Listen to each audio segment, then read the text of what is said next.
Now, staying with that story, as we heard there, Nigerian President Muhammadu Buhari saying his country wants to strengthen its bond with South Africa. And to discuss the trip, I'm joined by international relations expert, Dr. Charles Sinkala. Thank you so much for joining us this afternoon. We've heard those comments from President Buhari, President Ramaphosa condemning all kinds of intolerance and promising to address issues at the core of the violence like poverty and unemployment. In your view, what have you made of the comments initially made by these two presidents as this three-day state visit has just started? Yes, thank you very much. Thank you to your viewers as well.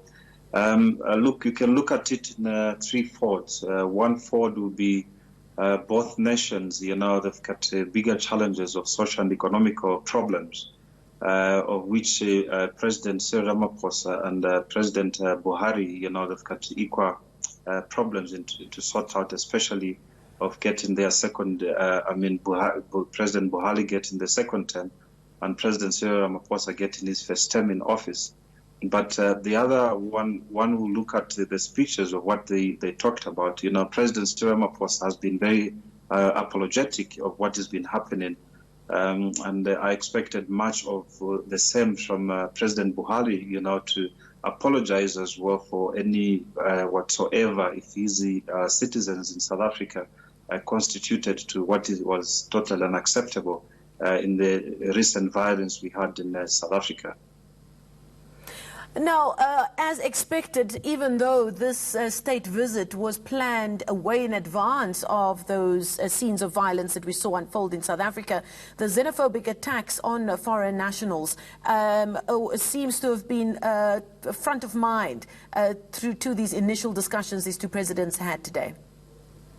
You and me, we are not aware that President Buhari was scheduled to come to South Africa a long time ago. I think if you listen to the speech by President Buhari, actually appreciated the invitation by President Cyril Ramaphosa to come to South Africa.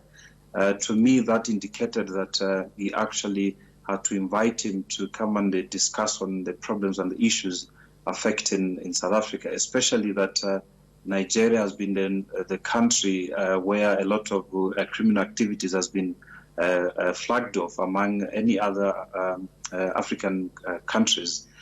So you might have been aware that the migration as well situation, they had to put some visa restrictions to some certain Nigerian nationals coming to South Africa. So it is actually as big, it's not as small as we can see it from the bilateral relationship on how politely they were speaking in front of the people, just to, to create a situation that everything is calm and everything is under control. But one will be also consider what they are discussing behind the closed doors. I think they've got a more robust situation rather than the one they are talking about, the inter-Africa trade of South Africa trading with Nigeria. So we should expect some drastic changes in terms of visa regulations, not only Nigerian, but other nationals who are coming to South Africa. President Buhari, like any other nation in Africa, faces the biggest problem of migration. There is a population of over 200 million people as compared to South Africa. And I think they are finding a common solution on how South Africans can benefit with the Nigerian market, of maybe even engaging themselves not only in companies but also in terms of employment, as well as the way Nigerian people move around to, in search of opportunities. Do you believe that President Muhammadu Buhari's visit will make a difference in how South Africa is perceived in terms of its attitude towards foreign nationals, including investor confidence? It depends what robust systems have put in place to avoid such a repeat of what happened recently in terms of violence, And, just a visit alone and coming to do a press conference, I think it would be like one believing in voodoo economics, where one believes that going to an university in one door, coming out from another door, at the same day you come out with a university degree.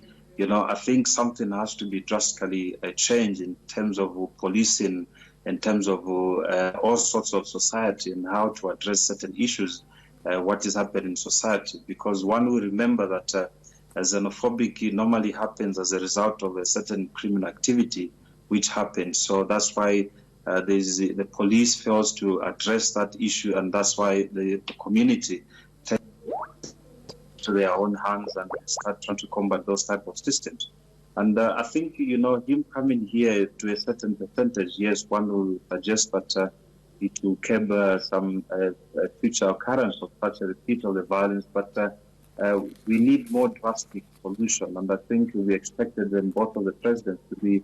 I know President Serum, of course, has done enough of apologizing, but we need to be more robust and try to address these issues as they come, because any criminal activities in any country in the continent, the criminal activities in any other country, we should be able to hear from President Buhari condemning any criminal activity which has been flagged up within South Africa, and it must be in the forefront. I think tomorrow you'll be addressing his citizens in South Africa, and I think something will come up with that. But just the visit of him coming to South Africa, it's a major step forward.